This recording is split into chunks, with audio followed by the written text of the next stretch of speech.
anong ibig sabihin ng resume? O sabihin natin, biodata.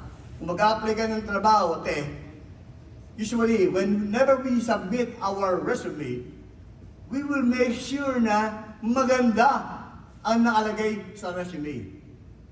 Some other people, I don't know, it's not you, but there are people, they will make their resume talaga, pagagandahin nila, para pa nag-apply sila. Diba? Alam mo, ilagay mo doon, undergrad ako ng elementary, sino tatanggap sa'yo? Diba? No read, no write ako.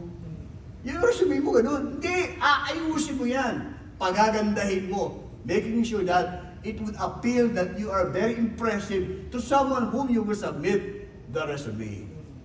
Parang ang genealogy ay like that.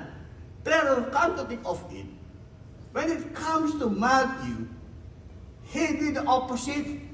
Hindi maganda ang presentation ng resume ni Jesus.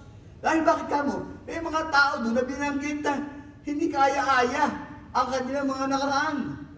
Kung titingnan natin in the history, many of those people were paupers, many of them were drunkards, meron mga kings, maganda, okay, kings, may mga prostitute, di ba? May mga military people, iba't ibang klaseng tao, nilagay doon sa resume ni Jesus.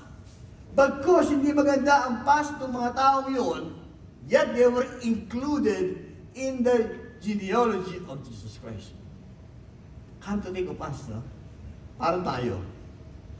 Lahat naman tayo yet deserving to be included in the family of God.